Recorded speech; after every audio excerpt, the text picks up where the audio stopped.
Good evening, everybody, and welcome to this meeting of the Corporate Overview and Scrutiny Committee. Welcome to all members. Good to see everyone here. Welcome to the officers who are in attendance, and welcome to Cabinet who are here as well. Thank you all for coming. Just before I begin, because it's the first one I've chaired of this committee with this composition, it's my intention to allow as many questions, points and comments that you all want to make.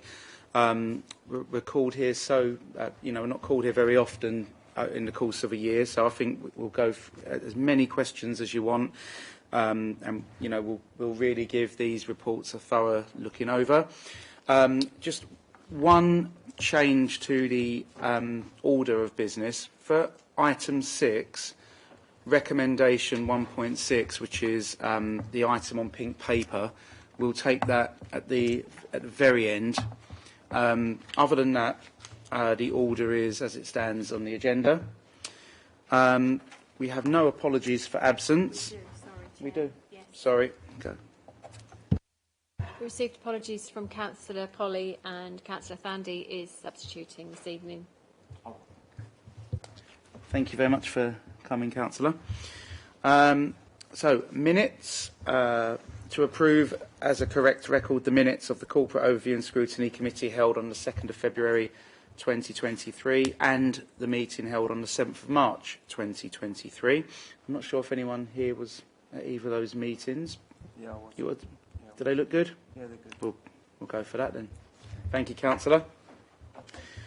Items of urgent business. I've not been informed of any items. Declarations of interest. No. The terms of reference are available. Any comments? In that case, then, we move to item number 6, all parts of it apart from the recommendation I mentioned, 1.6. So apart from that, I'd like to invite our officers now to introduce the reports, and then we'll open up to questions. Thank you, Chair.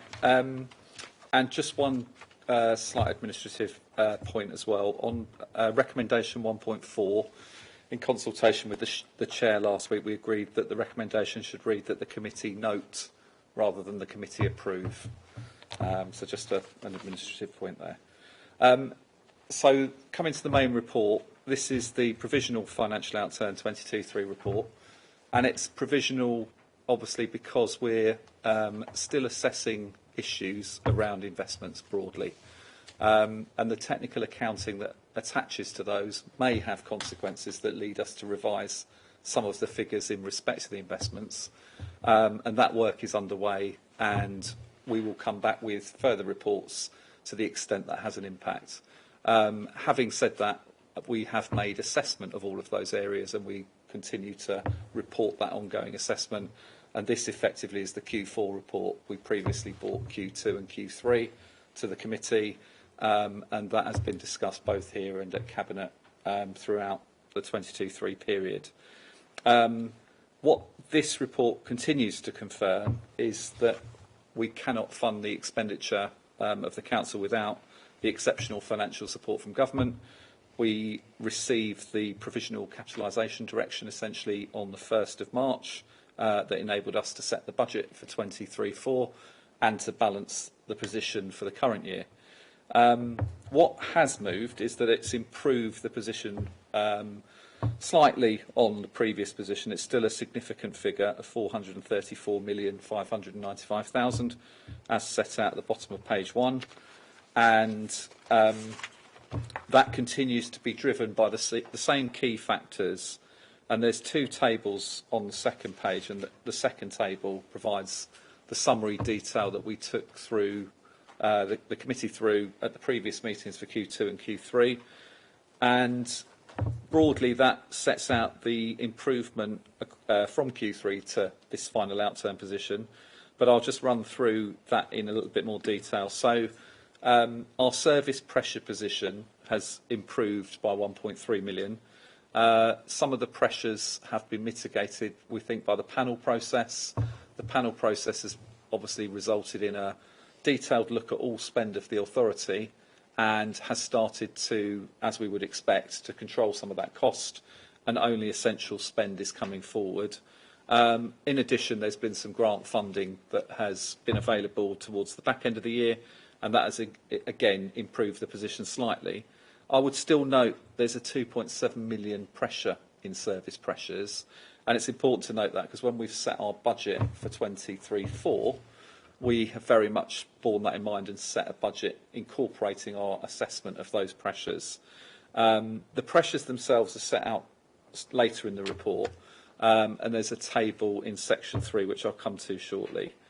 The prior year investment losses has also improved. So when we first had the issues with the investment strategy, we had to make an initial assessment of losses, and actually there's been some improvement in that position. Some income we initially thought we may not receive has come through specifically in relation to one of the investments, and that's helped the position compared to Q3 significantly, and 6.7 million improvement in that area. The in-year Treasury position is largely improved by, again, a slightly more pessimistic view initially on interest rates. And although interest rates themselves continue to move, on average across to the end of Q4, there's been a slight improvement against that original projection. And we continue to we use the Treasury Advisors link to provide long-term forecasts. That is a constantly moving position, and our future look in the medium-term financial plan that we will bring back through various forums later in the year will reflect those changes again. The investment positions themselves have got slightly worse, but that's, again, still very a provisional position. So we continue with the most significant assets to hold them at the same level. We've made some slight reassessment of some of the other wider positions. It's a 2.4 million change. The key event, obviously, to confirm a significant chunk of that loss will be the Toucan sales process.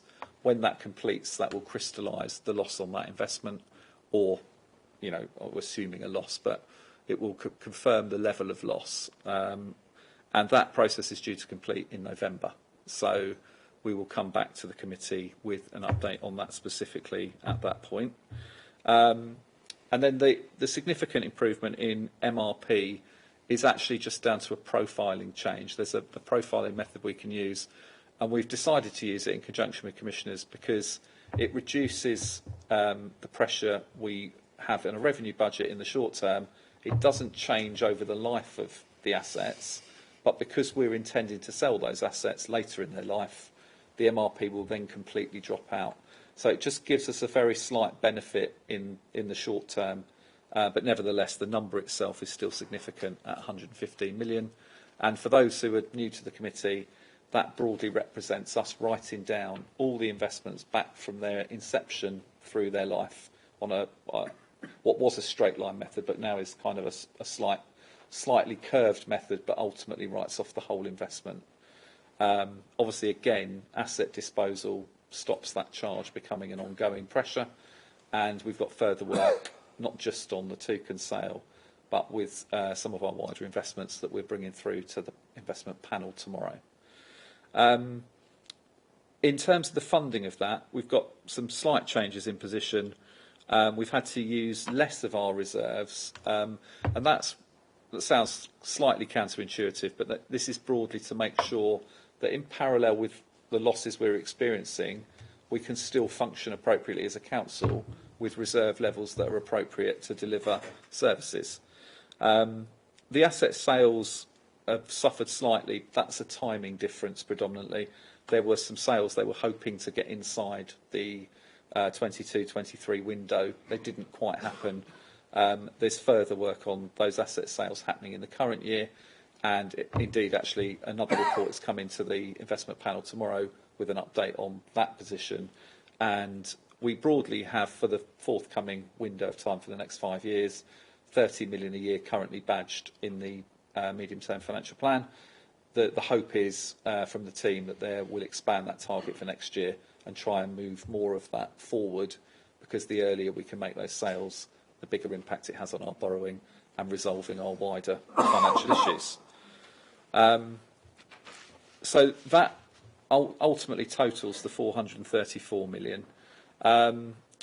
And we continue to work with DLUC to assess financial sustainability in parallel with that. So we continue to develop the 5-year model, and we're taking it beyond 5 years. And essentially, it's an ongoing demonstration of our ability to be financially sustainable. It obviously comes with a series of assumptions and ultimately becomes the annual budget.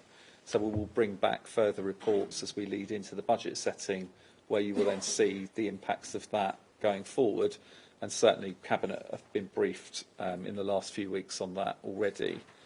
In terms of the capital programme, I think there's been some wider impacts again from the situation we're in and the broader view of the capital programme, because to the extent the capital programme is delivered, the MRP costs we face on the capital side increase.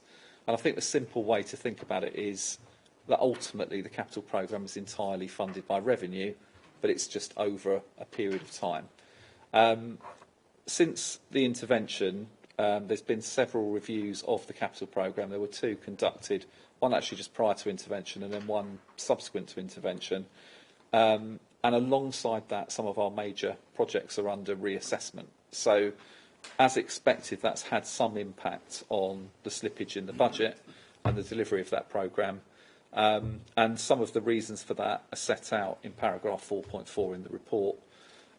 Some is demand-led, some is a conscious decision to pause projects, some is some slippage that will just move into the next year, and we will continue to monitor that programme. It's now a very key focus of Treasury, and they're very concerned about the level of funding being provided to intervention authorities for new capital programmes. So we're working with commissioners to develop a process whereby, should we need that funding, we've got a mechanism to seek approval through the department. The dedicated schools grant is a positive position for the council. It's an overall improvement of 1.19 million, and that brings our overall deficit to £500,000. So it is still a deficit, but relative to most councils, we are in a very positive position. So we've got a very small deficit to rectify. The Education Funding Authority are working with a range of authorities, and we are now part of that project, to look at mechanisms to further reduce that deficit. So we're quite close to balance currently. There's still pressure in the system. There's still high levels of children with special educational needs. There's a constant assessment of how much funding goes into the high needs block. However, given all of that, we are still managing that effectively. And certainly, I think we're aware broadly that some of the central transport costs and things like that have been managed to an extent within our DSG, but are more of an issue for other authorities and are causing more budget pressures at their end. So, and then finally, public health grant, which broadly is contained within its allocation. There's a small underspend. It gets recycled into the public health grant and is then available to fund projects for the forthcoming year. So that's the broader position, and then the recommendations follow. The key ones are just to note the position remains under review in 1.3, and we continue to assess that financial sustainability position. Our use of reserves is set out in Appendix 3. We've utilised some of the reserves to support the position. They tended to be the more general reserves available. But equally, as I said earlier, we have put aside reserves to ensure we've got transformation funding available to support the change required at the council. We've also got the ongoing consultation with external audit. External audit are coming to our Standards and Audit Committee to give an update from their perspective next week. And we continue to work closely with them to understand the highly technical issues that attach to valuation of investments across multiple years of accounts. The capital programme I've touched on, and as have the dedicated schools grant and public health grant. So the only other areas I was just going to touch on briefly before questions were in section 3, table 1 sets out the service position, and it confirms across directorate where each directorate is and the broader position and use of reserves. And although we come down to that too, that's okay. We come down to the 2.7 position in the provisional full-year variance. It's just to note we've had to use those reserves to support the position during the year, and we've got significant pressures coming from our intervention process, not from the commissioners themselves. That's part of the cost, and part of the cost is the BVI, but a significant part of that cost is also the ongoing legal support and advisory support to deal with a lot of the investment-based issues. In the services themselves, just to note, adults and children's again experience pressures. They're quite significant pressures, but they're probably not as significant as other authorities. And in all cases where we've identified pressures here, we've reset the budget to consider those pressures for 23-4 and make sure that we're not starting essentially with a deficit from day one. And we're trying to create a sustainable budget going forward. So when we're developing our medium-term plans, that is very much in mind with some of the pressures we've experienced to date. And the other one to note is that in resources and place delivery, we experienced pressures largely due to we had a potential capital programme linked to Freeport's programme that ultimately was linked to borrowing, that we've changed the entire process and Freeport's has taken a lot longer to be approved. So the original capital programme that was attaching to that had a much earlier timescale and the ability to borrow to start that programme.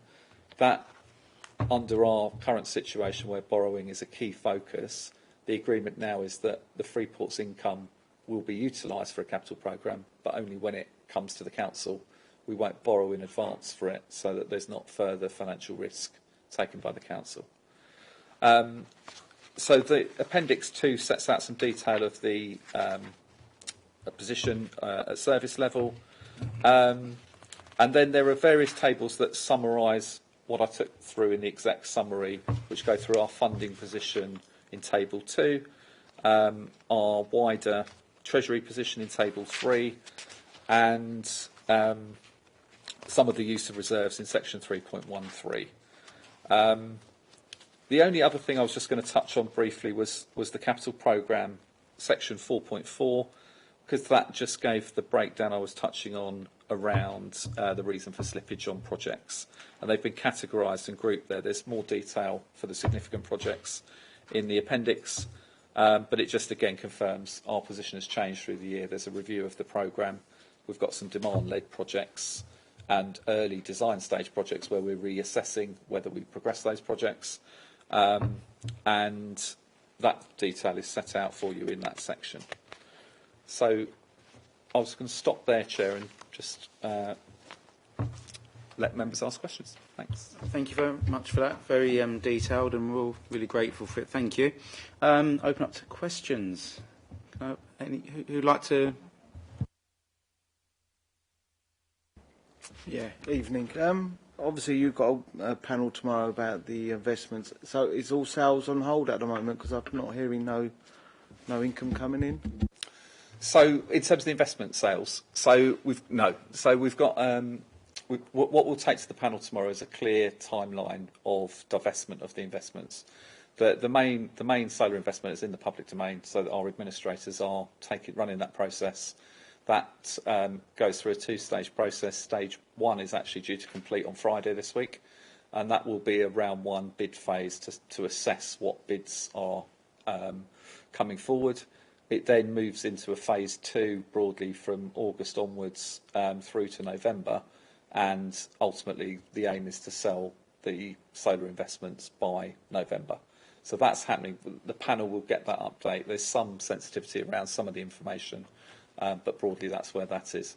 On the wider investments, so we've got a range of investments, some in renewables, some more revenue-based investments, such as CCLA, for example, which is a common investment across local authorities. All significant investments are being prioritised predominantly by size, and the aim is to try and, where possible, bring in sales of those assets inside the financial year.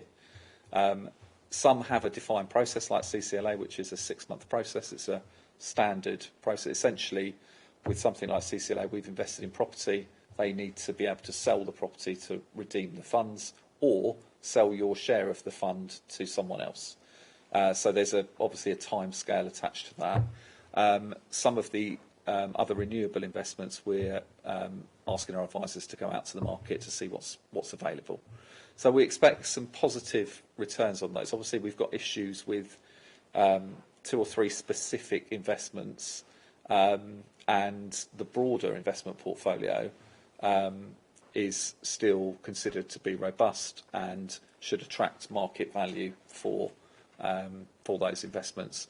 So you obviously, because of the commercial sensitivity around the sales process attached to some of those things, we will obviously bring back information as and when that sensitivity expires, and then you can see ultimately what the returns have been, and we will update our models to reflect that.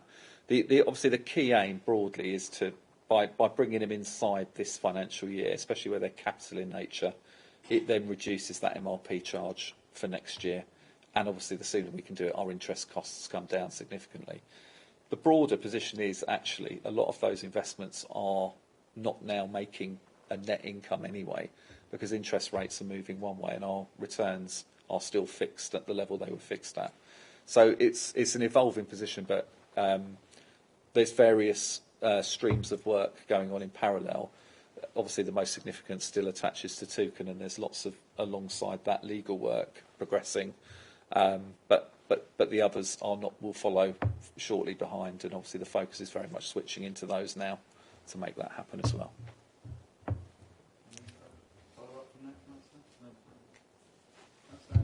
Councillor Anderson. Thank you, Chair, and thank you for the report, Jonathan. What does the future look like with regard to the PWLB loan? The last time I was on this committee, I think it was back in September as a substitute, and I recall at that committee, obviously you said this was a short-term stopgap. We had quite a discussion on that, and you said that there would have to be a reassessment of that position towards the end of that term. Just wondering where we are with that.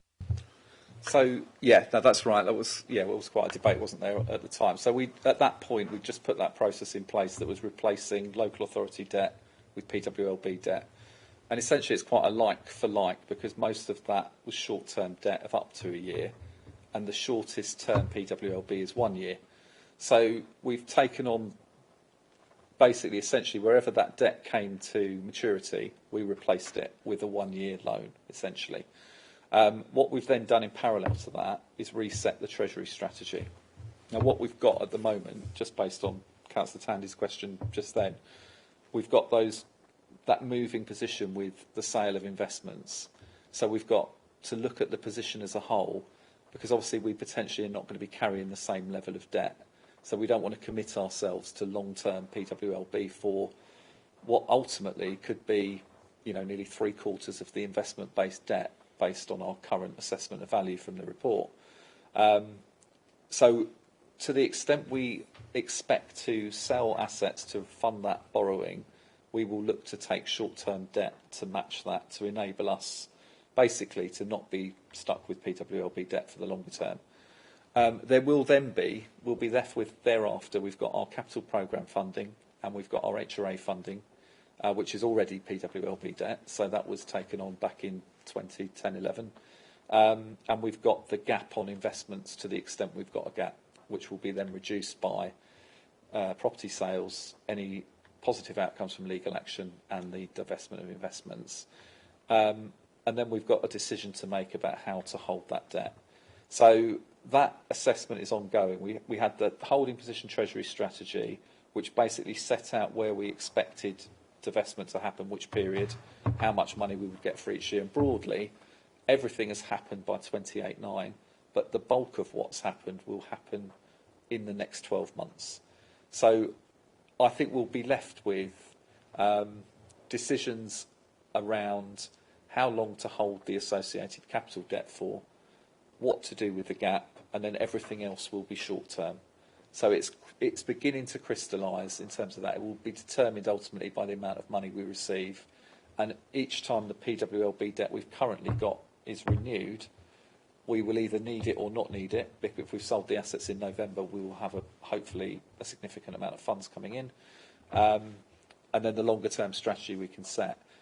Normally, what you would do is try and align your debt with the length of life of the assets that you're funding. We've just got this assessment to make finally on the final gap, and that's the bit which is still to be determined, and will form part of the next iteration of the Treasury strategy when we bring that back later in the year. So hopefully that answers.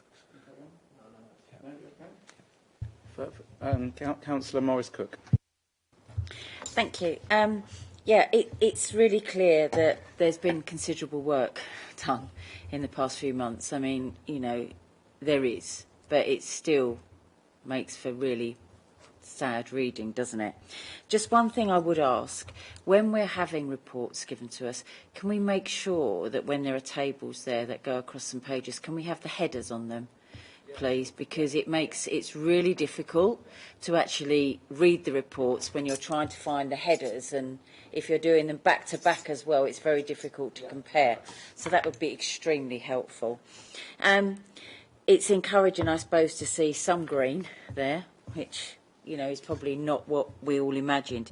However, we look at where we are, and they do say in the world you're only one payday away from homelessness.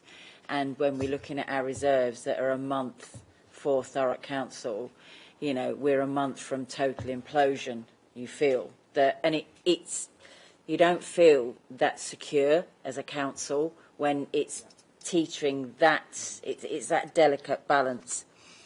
You've made an interesting point, which I wrote down. You said there could be possible income from legal challenge. So I doubt you're going to be able to go into much detail on that. Is that something that we could hopefully see some redress for what this council has gone through? And I know that you're probably not going to be able to go into much detail, but I think it would make everybody feel a little bit better that we're not going to be paying this debt for somebody else's issues for a considerable amount of time. If we can get some legal address, that would be really good. Couple of things that I really wanted to talk, and sort of just going into some of the detail of the report. In my last scrutiny that I was chairing, when we had the Violence Against Women report, it was noted that there was just under £500,000 underspend.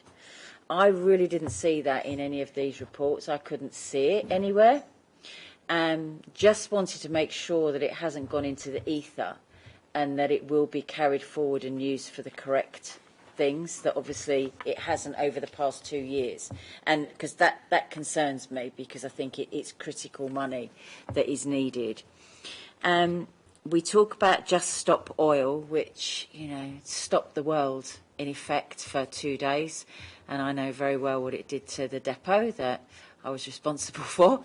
And we're talking there's £250,000 that government still haven't done.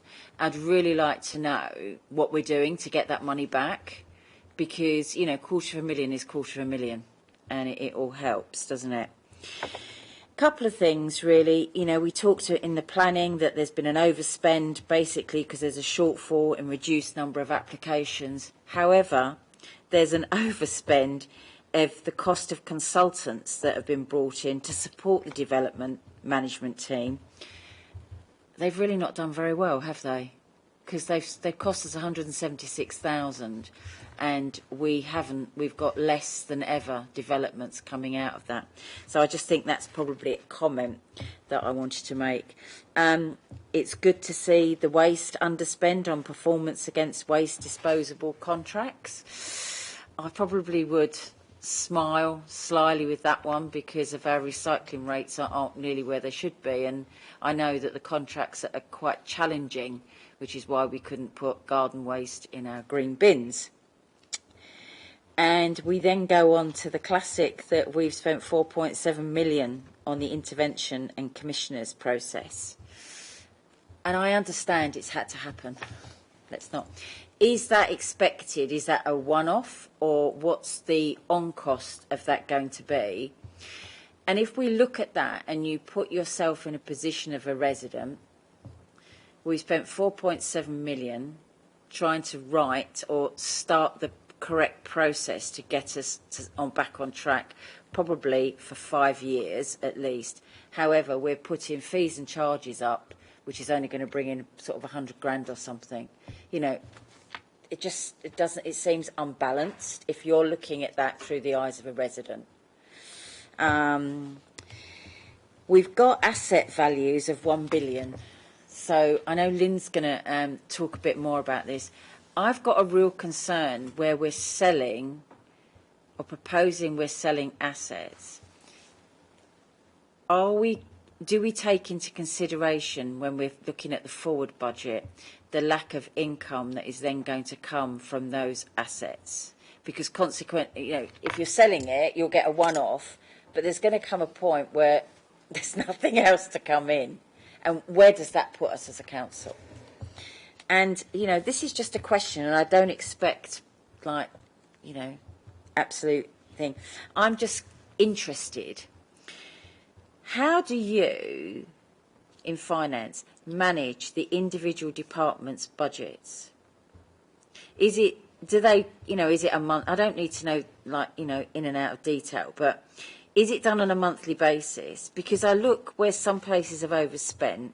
Do they ask permission to overspend? How do they know they're overspending? Do they, you know, are they constantly looking, oh God, we spent, you know, X amount yesterday, we can't spend this today. It's just, I'm interested in the overall top line process of how you get to that point. Because if you look at adult placements, it's a massive overspend.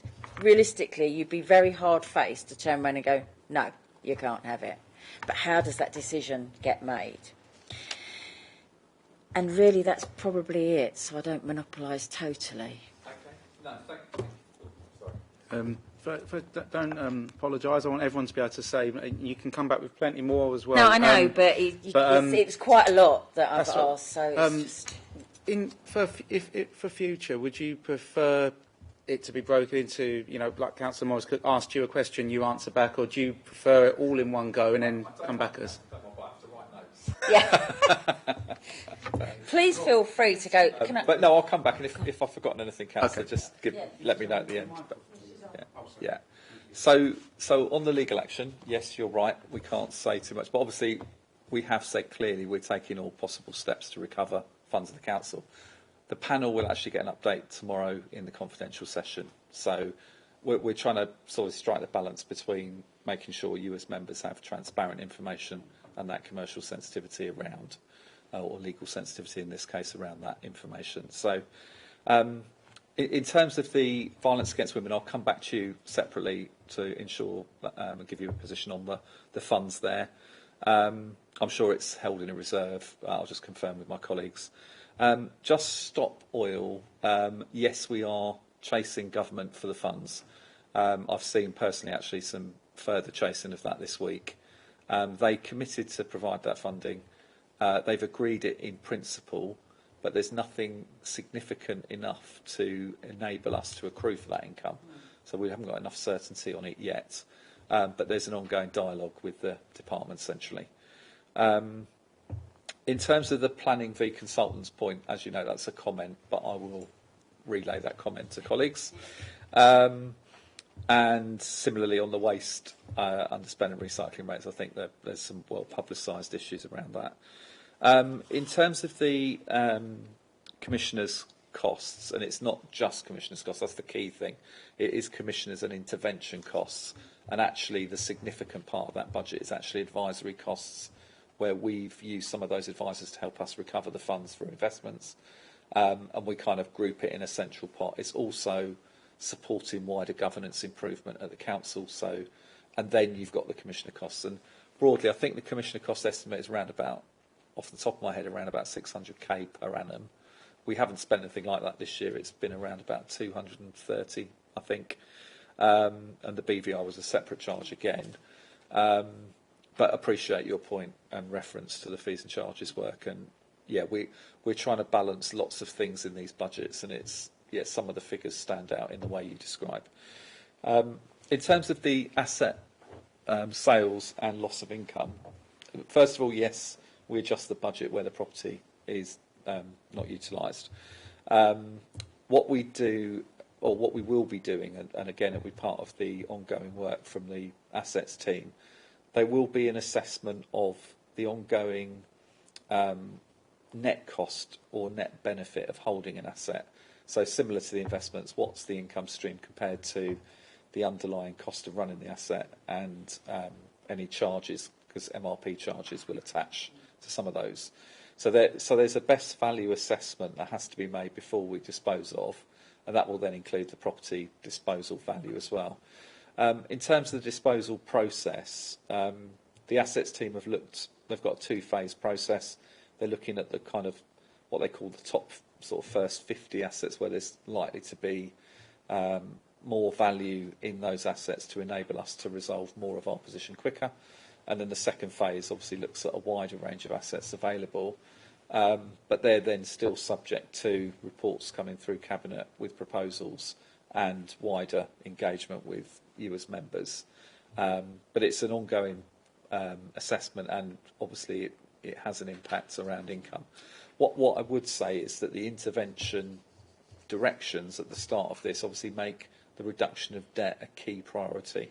So obviously that's your starting point, and then you've kind of got to make an assessment against that starting point to see if you might want to go to a different route. On the management of budgets, yes, they're managed monthly. Yes, they are reported through to the senior team. So I'm actually taking a report through tomorrow to the senior team. That there is always pressure on the relevant services to manage their spend. And obviously all of those overspends are debated in that forum, and ultimately you will, as members, see the Q1 report shortly, and then that will come, I'm sure, through this forum and then on to Cabinet again. And that challenge is there. What, as you noted on adults placements, obviously you're talking about a very demand-led budget there with statutory requirements. So it's a harder argument to have about not providing the funding. However, the director will very much expect to challenge themselves and their team to manage their costs within budget. Yeah. So I think that was all your questions, Councillor. But yeah. Yeah. So just in terms of where the investment portfolio at as a whole, by the end of this financial year, is there sort of a goal expectation for what percentage, based on the value, you would like to be off the books? Yeah, so in the paper we've kind of set what our timeline is and percentage-wise, but what you're talking about ultimately with the Toucan investment, that's 75% of the portfolio. CCLA is another 10%, and two of our renewable are another 7.5%. So you're over 90%, and that's where we're looking inside this financial year window. There's some practicalities with it. We've got to work through that with the advisors and make sure it's achievable, but it will be achievable. If it's not in that timescale, it'll be close to that timescale. And certainly we expect, as I said, with CCLA, we can just start their process and it will just run its course, and hopefully within the 6 months we will get the money back. So we're very optimistic.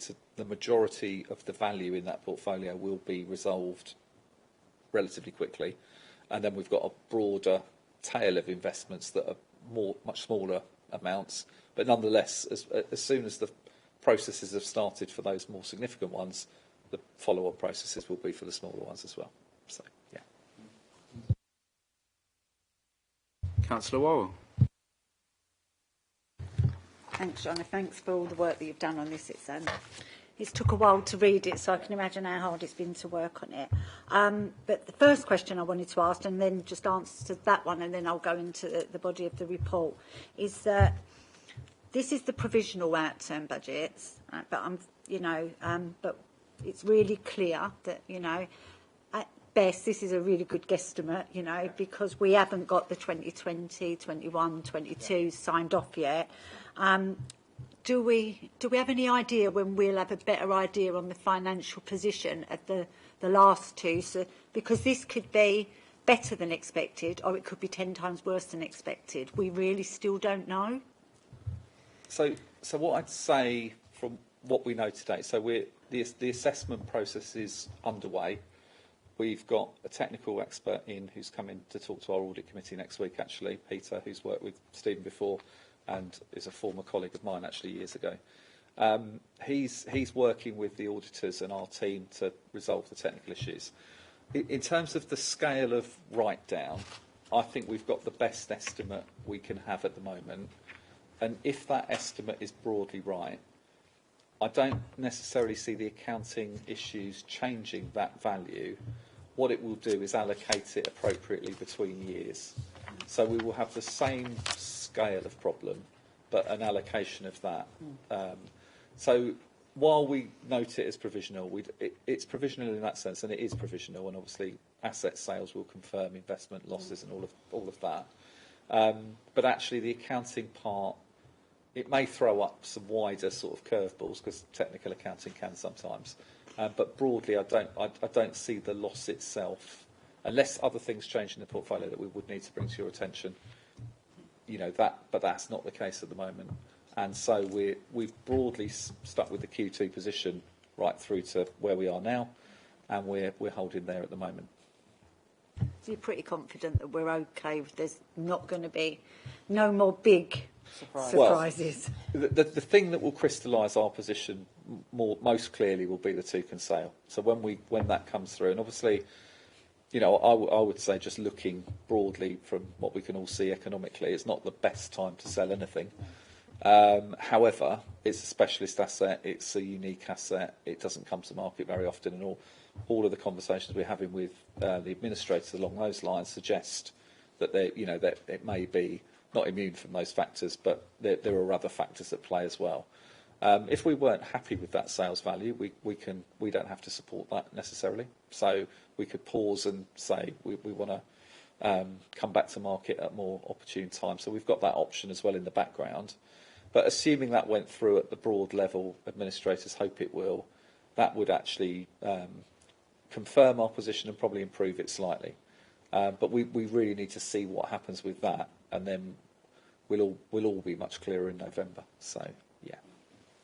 So going back to the BVI report, it was very clear in there that what they were saying was that members in general, not just the ones sitting in here tonight and the ones that sat here previously, you know, need to have a better handle on understanding the finances that sit behind, you know, all of these reports. No one wants to come here again and go, well, it came to that committee and you didn't pick up on it.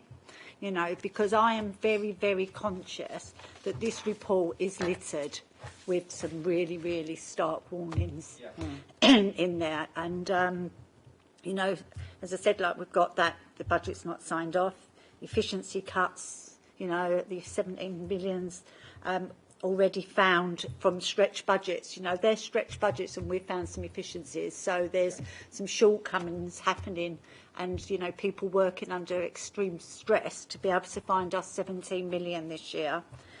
The delays in the assets, you know, the sales, yet, you know, we know that there's a huge asset list, you know, and 30 million a year to be found from that. But we already know that that's under pressure because it's not the right time. You know, we're living in a world where it's probably the wrong time. Fees and charges going up, we're probably going to see that, you know, be increased. And I just worry that there's so much that's in here that, you know, it could easily be missed. And all of this happening at the same time, we've still got to find £435 million that we've got to get the loan from the government. So all what we're doing is like a huge amount of work. Still not enough. And it's still not enough. And it's not, this isn't to give us anything nice. This is just to balance the books and make it okay for us to be able to carry on. So for me, I'm looking for, so that everybody can see exactly what's happening, something visual. you know, so that we can see what. So we've got the debt; it's here, and we're selling, and at some point we're going to cross. And then there's going to be a bit of a drop. And I think that there's a need for us to see how many, what the pain feels like. We're all going to feel the pain. Our partners, our officers, our residents, everybody, you know, rents and council tax has gone up, rents are going up, everything, you know, could be sold from under them. I think that we need to see that. So then when we do sell Toucan and we do see some stuff, we'll see some big dips, but there might be some peaks and troughs in amongst that. And I think that there's scope for a different kind of report to come here, so that we can track that. And if it is over 5 years, then let's have it for 5 years. I think that visually, because you know that and I say it in council, it's all 49 of us. It's not one set of people sitting on a committee. We all need to own this recovery, and we all need to understand it. But at the same time, we're not all going to be studying these finance sheets, but people do need to see how many assets have been sold, what's gone up, what's come down. And I just think that is there scope for that sort of report to come here? It's not too much to be asking from you, because that's what I'd like to see. No, it's not. It's not too much. It's a waterfall. Yeah. You know, the yeah. waterfall report would probably be Yeah. the easiest visual Yeah. thing that we No, use. I appreciate that comment actually, because we've stuck with the format we've had to date just to kind of get through this. But because we're now moving into that phase where we are disposing of investments and assets. I mean, we obviously model that anyway, so it's a question of just reflecting our model in a sensible way for you to be able to see that visually. So I do think that's helpful. I'd also say, you know, when we bring these reports through, and even with that as part of it, we're happy to obviously meet with you as members prior to the committee to talk about any specifics. And certainly we had a good session, didn't we, Chair, last week, just to run through some of the technical sides that you may not want to perhaps talk about or in detail in the committee, but you're happy to talk about in detail elsewhere. So, but yeah, no, certainly.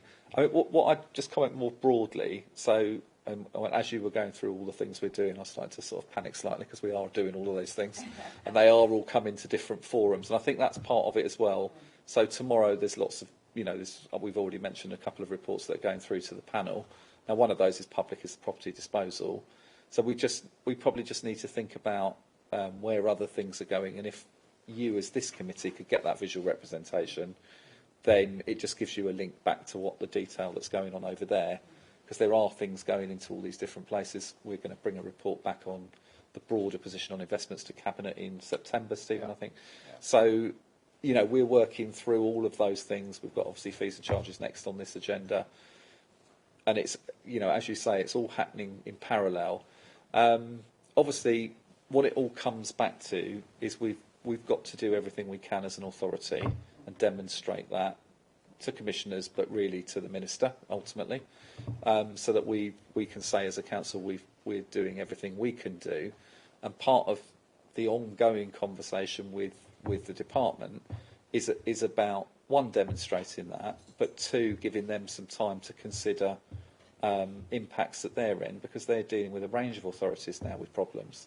So since Q3, we've got Woking that's got more significant problems than we have. The Commissioner's updated on Slough yesterday in something I was reading in Public Finance, and they've still got a significant debt to clear. We know there's issues at Croydon, and we know there's others that are going to come. So, and what ultimately the department will want is solutions that are applicable to all authorities with problems. And a lot of those problems link back to some form of investment strategy. It might not be the type of investment strategy we had, but they're broadly, you know, I can think of just off the top of my head, Luton Council have got Luton Airport. I was reading about Hertsmere Council who've got Elstree Film Studios yesterday. So there's all sorts of things that are emerging, and the economic climate is obviously moving against everybody, and they're all having issues. So yes, there's a lot to do. Yes, we definitely need to demonstrate we can do all we can do, and we need to give them that time for consideration and keep that conversation going with them. But we will certainly take away and think about that reporting format, and perhaps we can test that with you as members prior to bringing it back would probably be the sensible thing to do. So, yeah.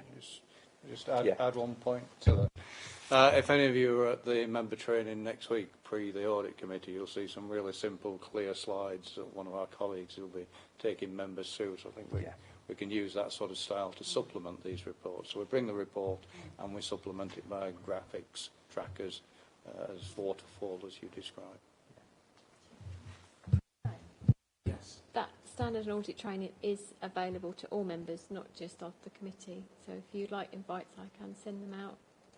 Yeah. No, next Wednesday.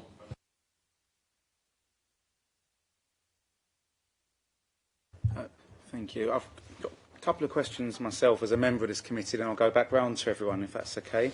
I know, Jonathan, at the beginning you really emphasised the provisional aspect of this report.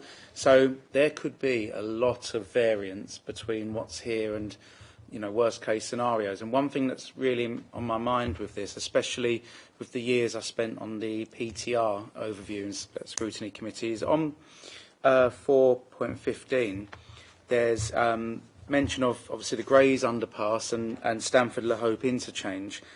Now, you know, I'm obviously aware of the significant amounts of money involved with those, all the years of reports I had on those. And at the moment, they've been temporarily removed from the programme pending a decision. So if those two projects were on this report, how different would this paper look? So it would affect, obviously, the capital position and outturn. So you'd have two more significant projects, but it obviously depends on activity levels. So there would have been last year, at the start of last year, planned spend of X. That has obviously been removed from the programme. What I think broadly, so Stamford, we almost went into, we went into contract and then the contractor pulled out. So there was a point where expenditure then stopped. So that project didn't then progress. Grays Underpass has been a much slower burn, so it's tended to underspend its budget because there's a huge reliance on the work with Network Rail. So I think you would have seen a larger budget, probably with greater slippage in the capital programme. The concern on the two projects is obviously that they've both got some external funding, which is great, and obviously with Stamford there's a need for a contractor. But there's a funding question, again, and a business case question that needs reassessment. And certainly, obviously, Mark Bradbury, as Director of Places, is bringing those reports back through to Cabinet to consider those options. I think certainly with Grays Underpass, the Council's contribution to that project is significant, and that also needs to be revisited. So they...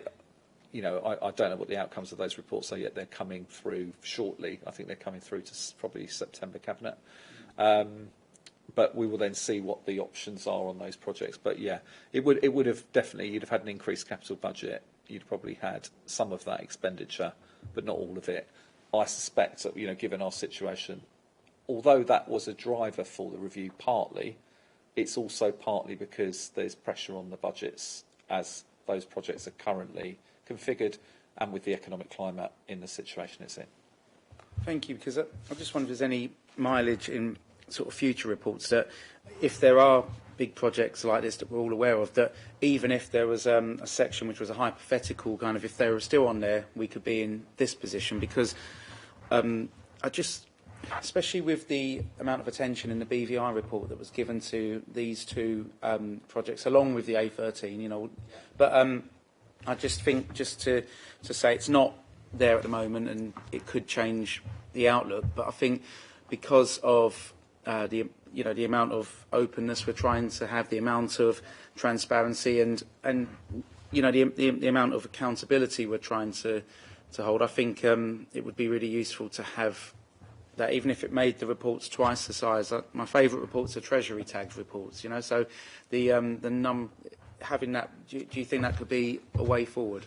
Yeah, absolutely. We can, you know, ultimately it's for you as members to some extent to determine what we bring to you. So we're very happy to hear all the feedback because it's really helpful to shape the reports, actually. What we did make quite a conscious decision on this report was what we didn't want to be doing was reporting kind of issues on the project through a finance report when we know there's more detailed reports on the projects themselves coming through from the relevant team. So, and in those reports, obviously, there's still financial implications that are included on those reports. And certainly there'll be the cabinet reports that come through, and the A13 is another one in that, as you mentioned. So it's just to make sure when they come, because we didn't want to be the starting point for a discussion of issues when they've got all the detail to come back to your detailed questions on projects.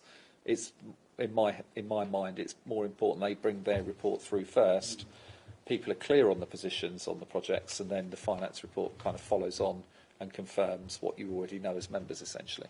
Thank you. I've got one more before I hand back to other members of the committee.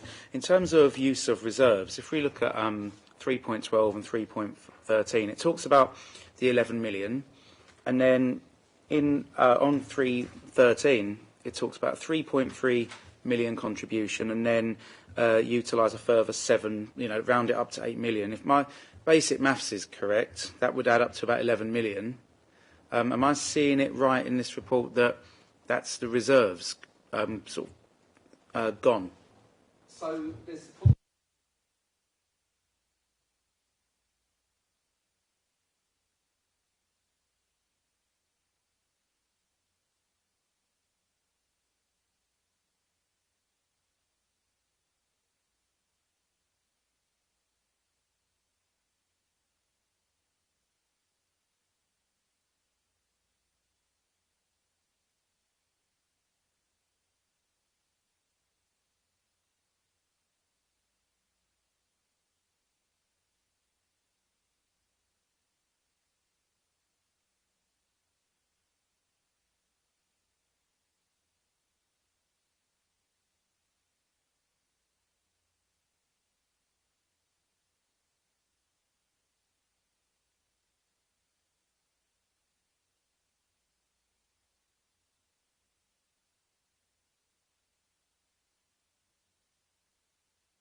separate conversation for government to be able to say, well, actually, you were under-resourced. This is what it costs. What do we want to do about that? So. The only reason I sort of really fixated on that 11 million is because it was discussed at the meeting of the 8th of December last year, where the recommended level of reserves being at 11 million was specifically mentioned, and it was said that the team are working to ensure reserves were built back up for a reserve strategy. Just how's that going, and will there be an opportunity soon to bring an update on that reserve strategy to this committee? Yes, absolutely. So we set a broad outline reserve strategy. So what that meant essentially was the funding for transformation and the funding from the general fund. So rarely have we had much general reserve beyond the specific reserves to support that transformation. We obviously set a budget to achieve that, and we've created that 14 million of reserves that you can see there. So that's for that purpose. Where we've utilised reserves, as you can see above, has been from the ring-fence grant and the service-specific reserves, and that's brought down those levels of reserve, but they've been applied for their purposes. So to the extent, it's hard to say we've got a budget that supports fully the transformation journey we're on, because it's such a significant journey, and we've got to assess it year by year. But we've got the funds to achieve this year's part of that journey, and then we will reassess that as part of the assessment of reserves going forward into next year. But you're right, it's a fluid position, it's a challenging position, and you're having to make decisions between reducing your overall debt level and keeping sufficient reserves to deliver your wider services. And that, obviously, rarely have councils been in this position where we've had to manage that dynamic. What I would say is we're assessing that in conjunction with commissioners, so certainly at budget setting, when the reserves were created, essentially, that was the agreed strategy, and we couldn't come into the current financial year without some financial resilience in reserves to help us through. Thank you. Thank you. Just to go on to the capital projects that you've got, I'd be interested to know how much we have spent as a council in exiting some of the projects because we haven't got the funding to actually carry them through, or to actually put them on hold. So I'd be interested in that. One that really, really concerned me, and it's probably not for you guys to answer, because it's where we talk 4.19, slippage has occurred on the HRA fire safety project of £1 million. That really worries me, because it's, in essence, it's fire and safety, and we can see what can happen if these, and I know it says access to homes to undertake electrical testing, but with the best will in the world, if you need to have access to the property, you get access to the property. And I just think it's important to note that is extremely concerning. There's £1 million that hasn't been spent on the fire safety, which is paramount for anybody. You spoke, and I just really think I ought to correct you, where you talk about we have to report to the Minister. With the greatest of respect, it's our residents that we need to report to. The Minister is one person. It's our residents that we have to face and we are answerable to. And I think that's quite important to get that point across. Just two things. I was mindful, and I looked for it, and I might just not have seen it, because with the greatest respect, I got back very late from holiday and I've only had like a day an evening to sort of go through these. I didn't see any risk analysis to say where we had moved on any at-risk register, because there will be risk analysis to everything that goes on within the budget, and I've not seen where we have moved in our risk analysis. And just a thing, you mentioned Croydon, you mentioned Slough, and you mentioned, what was the other ones? Woking, thank you. isn't it about time government, and whatever government is in power, actually looked at this, at what councils are doing to try and get an income, to try and service and deliver what our residents want? And clearly, it's not working very well. We talk about, obviously, Luton Airport, we talk about Elstree Studios. There are a lot that are at a brink, and I do think Thurrock was a bit of a different case, because I think it was like Vegas, the gambling, and only ever the house wins.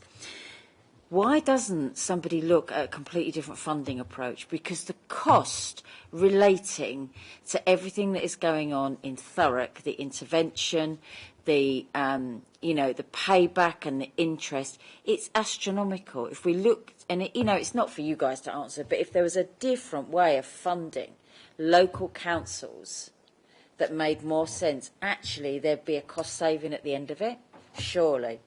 And that was it, really. Thank you, Councillor. In terms of the exit and hold costs, I'd have to defer to my colleague. I'm not aware there's any specific costs arising.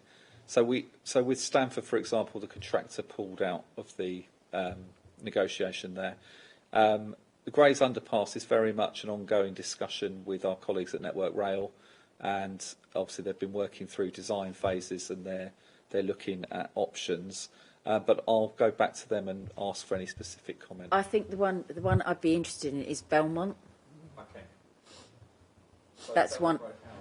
Yep, because it's protected. But clearly there was a cost implicated on that one. Yeah, okay. I mean, I can come back on Belmont, that's fine. I mean, the situation with Belmont is obviously that the development didn't go ahead previously, and it sits currently with the Thurrock Regeneration Limited Company, and they're considering options to progress further. But yeah, I think there was some reference to that in the BVI report as well. But I'll come back on all of those. So, and my colleague can come back. On the HRA fire work, I'll get a comment specifically on that. I'd be grateful for that, because that worries me. Yeah, and I presume the answer will be that the funding will be spent, but it's been deferred into the subsequent year. But I obviously would prefer them to comment on that one because of the consequences, you know. In terms of reporting to Minister v Residents, no, absolutely appreciate the point. We're in a strange situation. There is periodic reporting to Minister via Commissioners. We obviously want to make sure, from our perspective, that we are doing all the work we can do to make that a positive report, and hopefully the benefit of that does reflect ultimately back on residents. But appreciate, given the wider comments, it's a really difficult balance in that at the moment. And the risk analysis. So the risk process is being reviewed as part of the Governance Review Board. What the key things to address within that are senior officer training and probably member training to some degree, and a wider corporate engagement with the register to enable discussion of that risk broadly in all the forums you would expect that to be. In terms of the specific risk on finance, there are finance risks there, and that is under review from internal audit at the moment. I had a conversation with them on Friday, and the assessment of that risk will be ongoing. I can't see it being anything other. It's a medium-term financial risk. We will be at the top end of that risk, no doubt. But we've got to make sure that the mitigating actions, which is all the work we're doing, obviously, continue, and we reflect that in that reporting. The risk register as a whole will then come back through iterations and come back in a new form, hopefully with additional resource to support that function. And the ultimate aim is to make it, the key corporate discussion, because they are the key risks of the authority. In terms of the funding model, so fair funding has been a topic for potential implementation for a number of years, and was a reassessment of the current funding streams. But your broader point on the number of authorities with issues is obviously being recognised. We can see that Treasury are now considering that debate more closely, and obviously the department themselves have a number of authorities to deal with. There's no doubt there's a you know, in my mind, there's a trail of events which probably started with reductions in funding, and ultimately, if you track back 10 years or so, you won't see too many councils with investment strategies of any form, and obviously that therefore there was a wider industry acceptance that income was required to balance budgets and deliver the services that people want for their residents. So to date, it's not necessarily that sort of whole history hasn't been looked at in that way, but you can't deny at the other end where we are now with our own funding difficulties and those of others that reassessing funding is not an unreasonable approach. So we'll see where that goes, and I'm aware there may be further motions to council along these lines. So, yeah. Thank you. And I want to stay on the theme of housing. So when it's on page, I don't know, it's 4.17, we're talking about the use, utilising the right to buy receipts. So first of all, it's Calcutta Road, so just a little typo there that I need to point out. But these, at least two of these, were built a couple of years ago, finished a couple of years ago. So it would be no use to use this year's right to buy receipts for them because, you know, they're well built, people living in them. So I don't see how they can be using right to buy receipts this year. And also, I just wondered if we're talking about using the right to buy receipts, we used a substantive amount of money purchasing properties using FI, which was a bit like, I'm not sure everybody agreed with the way that they was purchased as well, yet there's no mention of the FI properties, of which there are lots of them across Thurrock. There's no mention of them in this, and whilst they're not capital builds, they've still used a substantive amount of our capital money to be able to purchase those, yet they've not made it into the report. And I don't want, again, something else to slip out when, you know, that could well be a great investment because it was so good, you know, and when you read something that's so good, you wonder why it looks so good. It's that I don't want it to come back and bite us without us making sure that we've still got it in our eyesight. Yeah, no, thank you, Councillor. And you're right, it's because it's not part of the traditional capital programme, but you're right, it does also utilise right to buy receipts. I mean, in terms of what it enables the council to do, obviously it provides the property, but it's also resolving some of our homelessness cost issues in the general fund as well. So there's a wider knock-on benefit to revenue budgets of having some of those properties. But we borrowed substantially for them as well against the HRA. So yeah, there so was there's borrowing. Big It's loans, a combination of borrowing a bit and of everything. right to buy receipts. Yeah, that's right. Yes, absolutely. And I'll follow up on the right to buy receipts and the application to the projects and just check the years and just make sure that's. I'll come back to you on that one. Yeah. Yeah, just a quick one, Jonathan. Obviously, all the cancers. I've been on this last year, so this is all new films. I just want to say, like, you probably realise how good he is with explaining, and it gives you every answer and question. And well done on that, and well done for not leaving this job, still carrying on as well. So yeah, the question obviously regeneration on projects. We ain't going to have much from the council. There was some funding for Grays and Tilbury from the government. I think it's 22 and 23 million. What's happened with that? So those projects, so the funding stream is obviously allocated through the Towns Fund boards for both. So the projects continue, so the funding's still there. What the team, similar to the major projects actually, what the team are doing with those is just reassessing costs in light of the economic climate to make sure what we don't want is the council to be liable for any overspend outside of those budgets. So broadly, we've got just short of 40 million across the two streams. We want to make sure we utilise the 40 million, but we don't commit the council to anything beyond that. So similarly, that assessment process is going on. We're in direct conversation with government. We sent in the recent returns. I think I signed one last week for the updated position, and they very much say that we're just holding, just reassessing costs. And there's some projects within there that will be, specific assessment will be needed where we've got elements that involve some of the projects down by the river, where you've got to factor in, some builds that literally coming out into the river itself through jetties, etc. But the wider projects within the forum are still there, and they will come back.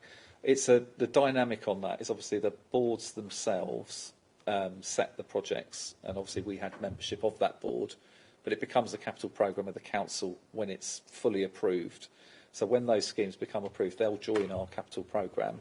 They'll have obviously their own external funding source, but we will be managing that cost, and we, alongside everything else we're dealing with, we're desperately trying to mitigate any further financial risk. So that assessment is welcomed, and I think what you'll find across, I'm aware of other towns' funds in other areas, and it's a very similar picture. Everybody's concerned about the economic climate particularly, and construction costs specifically. So just want to make sure they're delivering the maximum they can within that funding, but without that wider overspend potential.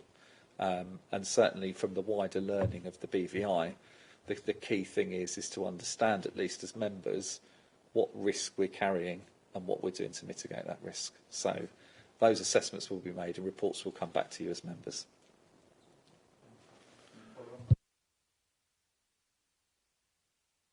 I can't see any other councillor indicate. So I'd just like to echo what Councillor Tandy said about thanks for the answers and everything, and I hope the points we've suggested for improving and everything could go forward, and we can see that. So thank you.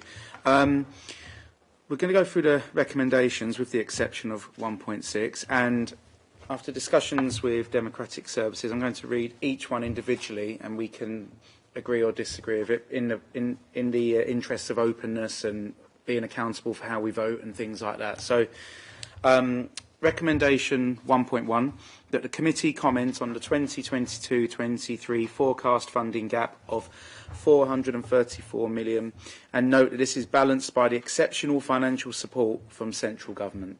Can we agree on that? Agreed. Yep. Okay.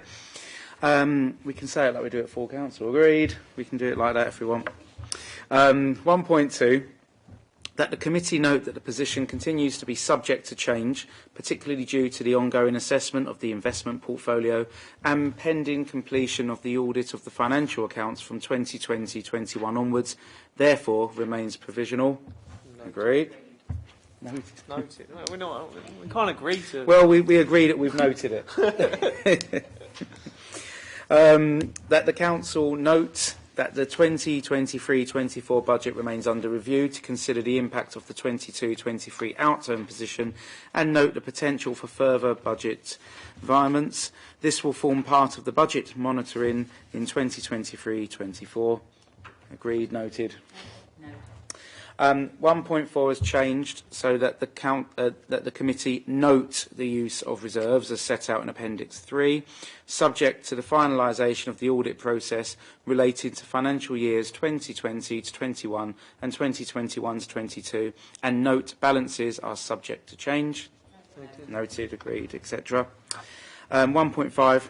That the committee note the use of capital receipts in 22-23 as set out in Table 5 to partly mitigate the request for exceptional financial support from government. Noted. 1.7. That the committee note that further consultation with external audit will be required to finalise the technical accounting treatments relating to the investment valuations and the associated minimum revenue provision transactions. Yep. 1.8, that the committee note the position set out in respect of the capital programme and the reported profiling as set out in section 4 of the report, etc. Yep. And finally, 1.9, that the committee note that the positions of the dedicated schools grant and the public health grant as set out in section 6. Thank you. Excellent. Thank you very much. Now, we move on to item number 7. Which is fees and charges review of 2023-24. And I will, like the last item, I will ask officers to introduce and lead us through the report. Thank you, Chair. The paper, the work on this arises from what members will recall when the budget was set at the start of this year. And you will be aware that Commissioners commented considerable further work is needed to action support to financial sustainability, and this will result in further changes to the 23-24 budget. And they specifically said this includes, but is not restricted to, a full review of fees and charges by the end of Q1, i.e. the 30th of June. The Commissioners will be writing a letter to the Department, so we wanted to complete that work by the due date in order that they will hopefully positively report on the response of the Council to the recommendation of the Commissioners. So that work has been undertaken, as you can see in the paper. Main features of this are really, it's a three-stage process. So this first stage gives you an updated revised policy on future fees and charges. We begin to look at benchmarking, more work to do on that, and some price reviews. The second stage is further price reviews, so working with our colleagues in services, discussing with them what they can review the prices at. And lastly, the third phase, which will be a bigger piece of work, is not just to look at the prices being charged and can they be reviewed, but look at all the services the Council provides in a sort of cost centre basis. Is that service making money? Is it losing money? Could you charge for things that you might not be charging for? The logic of that being, are you providing hidden subsidies without really being aware that you are? That is a bigger piece of work, probably take 2 or 3 years to do so, but could be more financially beneficial in the longer run. The policy, the principal elements are the policy are full cost recovery as the starting point and minimum CPI increases each year. The elements include what you'd expect, so we talk about a timetable for fees and charges, we talk about commercial principles, the Council's financial position, which is well known, other factors to be considered. There are several detailed price increases that colleagues have put forward, and it does, as members have suggested, generate a relatively small sum of an estimated £114,000 in a full year. But there are two reasons for doing that. One, the Council will have to make some decisions in the future on cost reduction and income generation, and this will help. And secondly, it's about confidence building with Commissioners. They've made a recommendation. The Council has responded in the timeline expected. Thank you, Chair. Thank you very much. And as before, I'll open up to members of the committee in order of hands. Thank you. It's something I've discussed at Cabinet in the past, but stuff with like resident parking permits, going from it being a 1-year annual renewal to a 2-year programme, in theory, cuts the admin costs by 50%. Is stuff like that also going to be looked at? Because rather than just charging people more money or looking where you can get rid of or add a charge, efficiencies like that where there's probably data there for how much people move, and that could be, hey, 3 years could be more beneficial, 2 seems a one step forward, but stuff like that saves money without having to charge anyone anything. I think ideas like that will be very welcome. We'll certainly take it back. We'll reference it to colleagues. This is not one size fits all. Whatever the Council members, officers can come up with that helps will certainly be taken forward. Thank you. Any further? Who else would like to come in on this? I don't mind Okay. Any?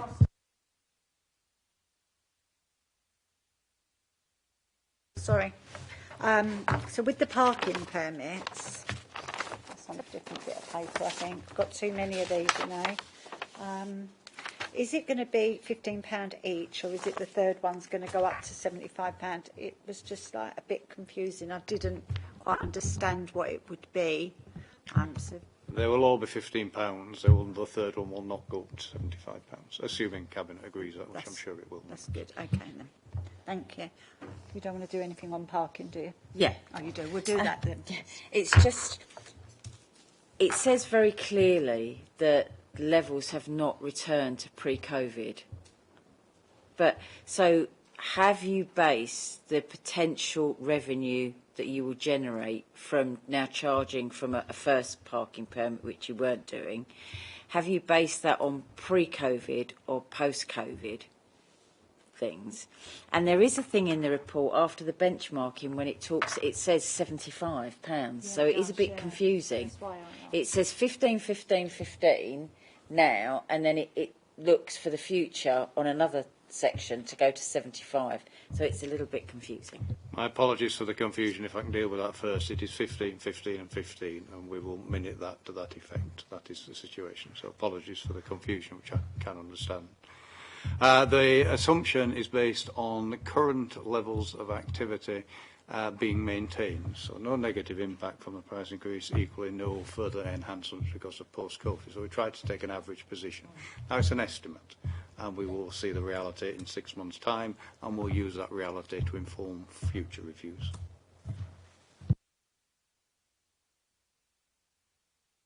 Yeah, no, go on. So I have got another question. So when parking permits were first issued, they was given and they're free. Okay, so people was chosen whether they had them, you know, specific areas. So I know some areas that have parking permits that I can see no reason why they've got them. And on my ward, I've got areas that I'm still asking for consultation to have them. Yet we're being told there's no money to do a consultation to put them in.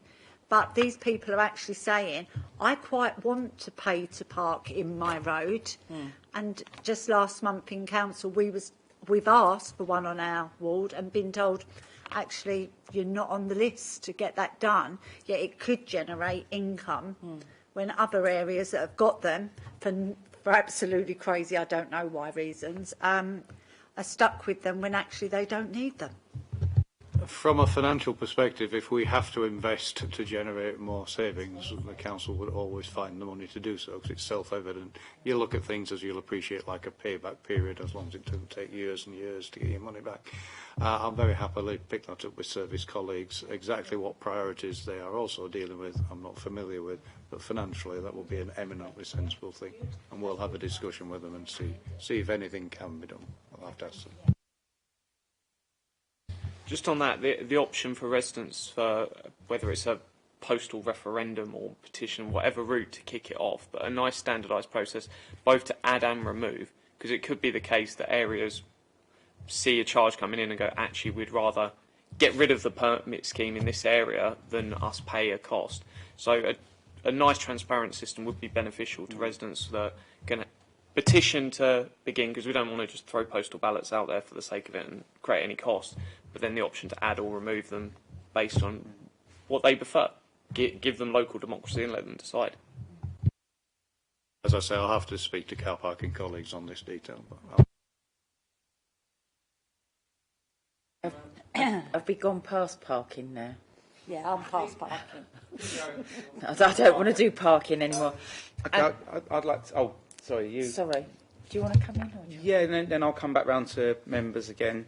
So while we're on the spreadsheet that's been provided, I just want to look at the Thames side moment. Now, has any impact assessment been made of whether the increase in charges for this, whether it would actually really make a lot of money, or whether it would actually almost affect the Thames side adversely because less people would be able to afford to use it? And because what I'm worried about is looking at the list of all these cumulative charges, we could be looking at sort of death by 1,000 cuts, and rather than making money, this could actually end up sort of running down the Thames side. Is there any work going on to actually assess whether that would be the case? Our colleagues were asked to look at those factors when we went round and met them also. Not just that, there were obviously discussions were held with service colleagues. Not all prices were increased. It varies from between 78% of charges in one area down to 26% in another. So there were informed discussions. We did an analysis of CPI and took that along as a starting point, but it wasn't a blanket. That's what it is, that those discussions were held. Again, I would have to ask colleagues for more information on their assessment, but we don't wish to increase charges to reduce income. We clearly want to generate, in one respect, as much income as we can for the council because of the challenges that you face. So that discussion was held. Thank you. And sort of follow on with that, obviously I'm sort of concerned about the charges that would be increased on Thurrock-based non-profit organisations and Thurrock schools that use the Thames side, because I'm worried about a wider sort of community aspect that not with school budgets being the way they are, It's well publicised how difficult schools are finding it, and with the current economic climate not necessarily being friendly to not-for-profit organisations, we could be really depriving those groups of being able to afford to use the Thames side because of the nature of school budgets and the climate for non-profits out there. Yes, a comment I would make is the climate that the council finds itself in. We've seen the report that Jonathan's presented. We still have in this period a debt of over £400 million. We have to sell all our investments, which we are doing, and hope to conclude the majorities you've heard about this financial year. We have to reduce our capital programme.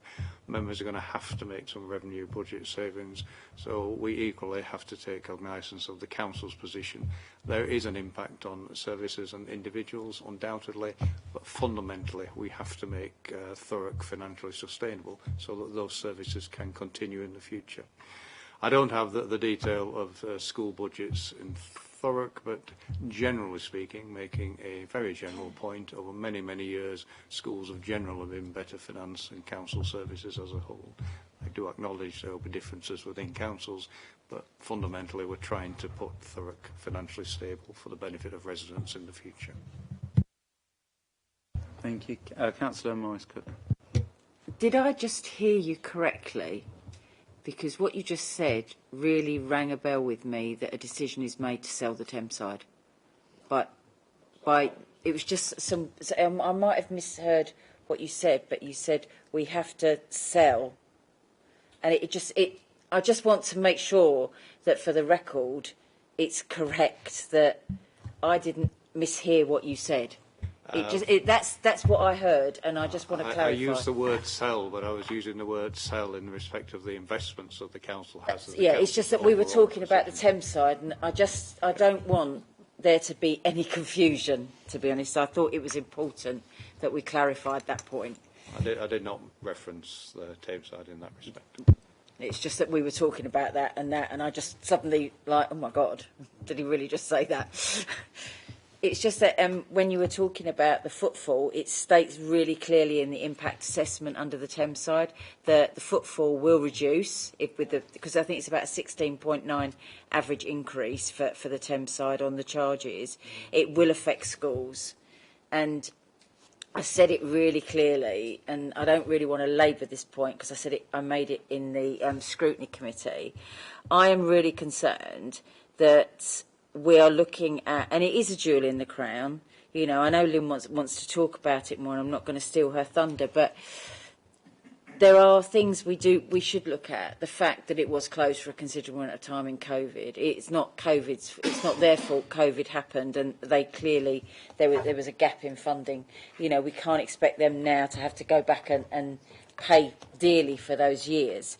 And I don't understand how the fees and the increases can be justified at that higher percentage when you look at similar services that are carried out here, like in the registry office. There was only an average of about 6.7%, and yet the Thames side, it just looks like, you know, let's carry on putting those nails in that coffin. Again, just to repeat the point, we did consult fully with colleagues who have expertise in these areas. There were discussions with them all. It may be that past increases have not been as significant. You will know better than I. So these are not arbitrary increases by finance. We were in a discussion with colleagues. They took the view that the service, partly to help the council, but it could make the increases. And again, my earlier comment, this is all underpinned by the council as a whole trying to get it financially sustainable. Thank you. So my concern is that at the moment, I believe in the last meeting here, that it went out to consultation with the Thames Side Theatre, with the moving the library and the museum and the Thames Side.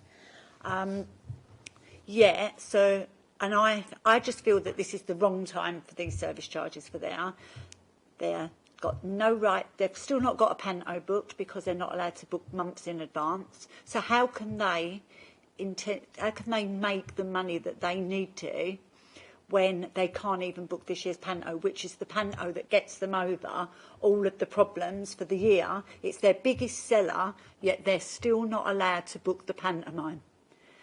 Their books are closed, and yeah, we couldn't use it for elections. Today it was closed for training. The door was just locked, nothing on the front door. It was closed for training. The lift still doesn't work, yet they're being asked to pay the biggest percentage of rises there. Yesterday it won an award, you know, for the best theatre in Essex, voted for by the people. This is kind of like, and Martin said it, you know, it's like that strangling of our theatre, because they can't make the bookings if you don't let them do it, and then the rises are going to stop the community. Like the Lightning Theatre Group already can't afford to use it because of the last lot of rises. So we're going to see less people booking it, and until in the end, yes, it will close because it will be outpriced for little community groups, schools. But the biggest thing for me is let them trade and prove that they can do it. Don't stop them booking their pantomime this year, because that is not fair. It is the end of July. They need to book that pantomime. I'm not personally stopping them booking their pantomime. But they're not allowed to book it. It's more than 3 months' time. It's more than 3 months' time, the pantomime, so they can't. But if they don't book a pantomime, they won't get no one want to come and... Yeah. I totally understand the logic of pantomime bringing in a lot of money for theatres generally. I will have to ask colleagues. I'm not trying to avoid the issue, but it is not my area of professional expertise. I understand your concern. I will. Oh, absolutely. I will speak to. Just to, I do understand you're not sort of involved in the day-to-day running of when the theatre can book things, but would you, when you liaise with your colleagues following this, would you be able to send a note round to all of us as committee, because the analogy I used earlier was sort of death by 1,000 cuts, and I think if there wasn't a pantomime this year, that would be the killer blow. So if we could sort of have an urgent update on what's happening and how the theatre's been allowed to operate, that would be really helpful. So I appreciate you're not, the day-to-day running of it, but that would be really helpful. Yes, no problem. I'll pick up the lift and it being locked, etc., and see what we can get round members for information. Okay. It's not on the pantomime. It's on Grange Waters. So the impact assessment says that it ran cost neutral last year, yet it's still got the second lot of rises this year.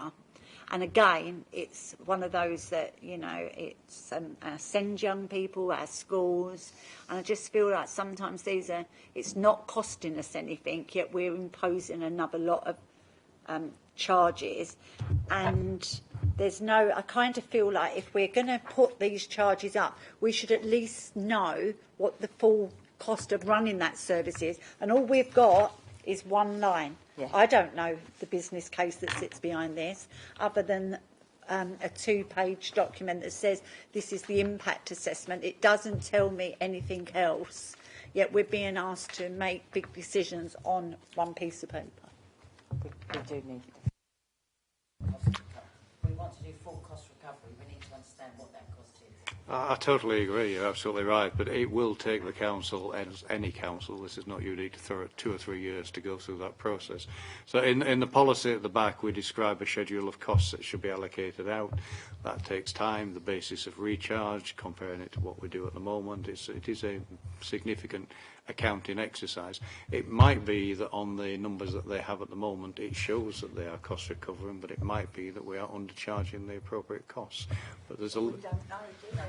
I'm going to say, so hence it will take 2 or 3 years to do so. So we can act on what we know. We know inflation is very significant at the moment, therefore an increase must be expected, even if something is cost recovering, because its costs will go up. So yes, I totally agree with the point you make. We intend to do that. That is why the policy says we do full cost recovery as a starting point. But as I said at the start, phase 3 of this process will take 2 or 3 years to get you there, because equally you could be hiddenly subsidising things that you're not aware of, and you may choose not to do so. So it's a big exercise, but very useful for members, I would suggest, when it's done, but it will take a little time. Yeah, you spoke about CPI, and I did ask this previously. what CPI figure are you basing it on? Are you basing it on historical one? Are you basing it on, are you doing forward projection? Because if you know what they're doing the forward projection, it's due to come down, it's to about 8 by the end of this year. And, you know, if you look back, it was probably 11, 12, and I think we're sitting about 10 on CPI at the moment. So if you're looking at forward projection, life would be a lot easier for the guys if you did it at 5, CPI based at 5, wouldn't it? Rather than what it currently is or what it has been. We did an exercise to inform the discussions that I've referred to, so it wasn't a carte blanche, it's X and that's what it is. We took it along as guidance. And what we did was we went back to April 19 and we looked at CPI up to the midpoint of this coming financial year and the end point. And some of it's factual, as you realise. You can see it, and they all be hard as projections. And they're projecting quite significant increases for the first 6 months, and then you're quite right, it dips off after that. The numbers showed that up to the half-year CPI over the last 5 years have been about 32%, I think. I'll have to check. At about 36% up to the following April.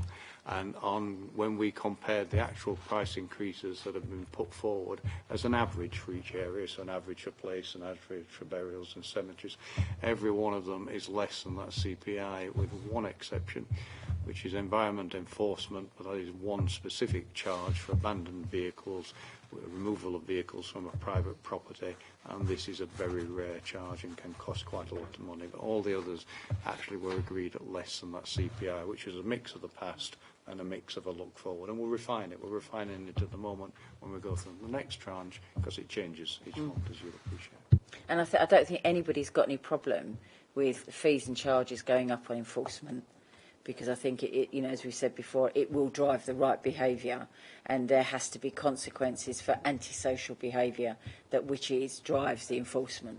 And I don't think anyone's got a problem with that at all.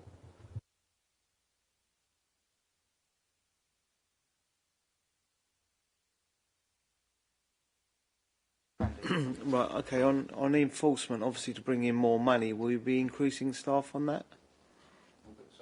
In enforcement, more traffic wardens? One specific charge, so I doubt it will bring in sufficient funds for that. It is specific instances where we have to remove a vehicle from a private property when directed by a management company or a private landowner. So it's a one-off charge. I don't believe it happens very often, but when in fact it says here it's very rare, but when it happens it's quite expensive for the council to do it. So we're simply trying to reflect that specific instance. I don't think it'll bring in sufficient money to invest much further in the service.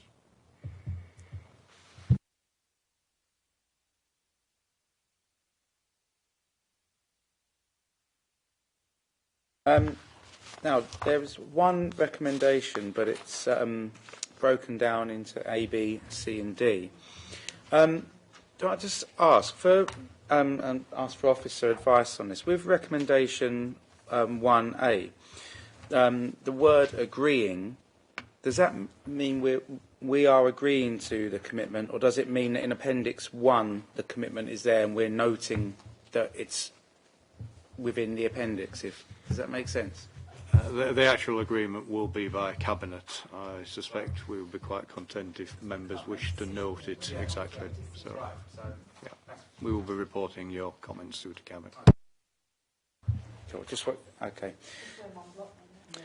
Yeah, as it's one recommendation, do you want me to read them aloud, or are you okay? Okay. You sure you did? You didn't like my performance from the last? No? Okay. Okay, the camera will pick up your facial expressions. I know these. Okay. Yeah. As it's one recommend, even the sub bits of it. Yeah. I would.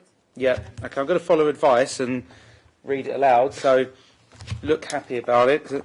So recommendation 1A. That Corporate Overview and Scrutiny Committee note the proposed fees and charges policy, Appendix 1, in particular agreeing the commitment to full cost recovery and annual CPI inflation increases as the default.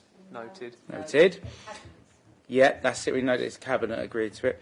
1B, that Corporate Overview and Scrutiny Committee notes the proposed fees and charges increases for the material areas, Appendix 2.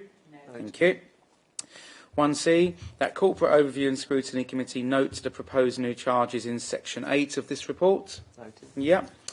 And 1D, that Corporate Overview and Scrutiny Committee notes the requirement for a further detailed review and analysis of remaining fees and charges by Q4 of 2023-24. Yeah, excellent, thank you. Wasn't too hard, was it?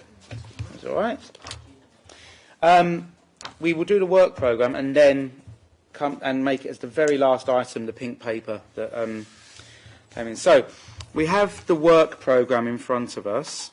Are there any comments on the work programme or anything that you'd like to see? Is that the waterfall report? Yeah. So if I could, thank you, Democratic Services, are noting that. Excellent.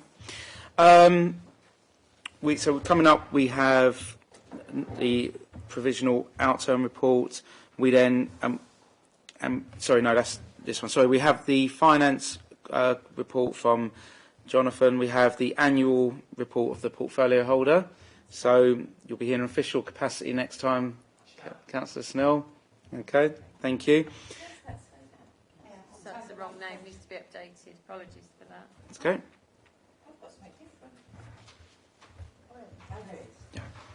And then in December, we have the local council tax scheme. And then we have the portfolio holder report, but it's not you. No. Okay. But we will have that report from whoever it is. Insert name. I'll just cross it off now. Noted. And then 1st of February next year we have draft general fund update, capital programme, capital strategy, and the report of the portfolio holder for culture and communities. As well, sorry. I do apologise. Okay. Yeah. Whoever that person is, we'll have. Will there be a report come back here on the consultation from the Museum Theatre, Thames side? Because that was this committee, wasn't it, that sent it out for consultation? So shall I take that back to? Yeah. We've got SLT tomorrow, Steve. Should we just take that back through? Yeah, we'll take it back through there. Yeah, yeah. I think. No, ultimately, I think you can ask for reports through to this forum, but let me see what the answer is, because it may be going to alternate forums already. Yeah, yeah. So depending on that, that could potentially be on the work programme, depending on how it comes back. Yeah. So if I confirm and I'll liaise with Jenny on the work programme, and we can confirm where it's going, and at least circulate to members for comment, and then you can consider what you want to. And the one definite new one is the report you want, Lynn, on how to. Yep. Add that one in, Chair.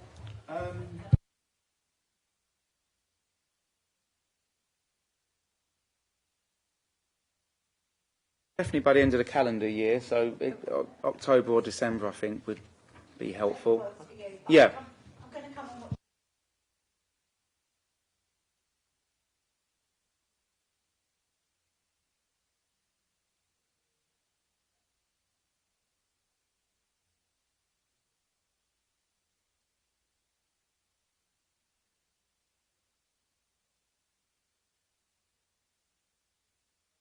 Before we go into the pink paper, I did, in my pre-meet, I did ask officers to explain really clearly why we're doing this, because of the openness of transparency, and then we'll go into closed session.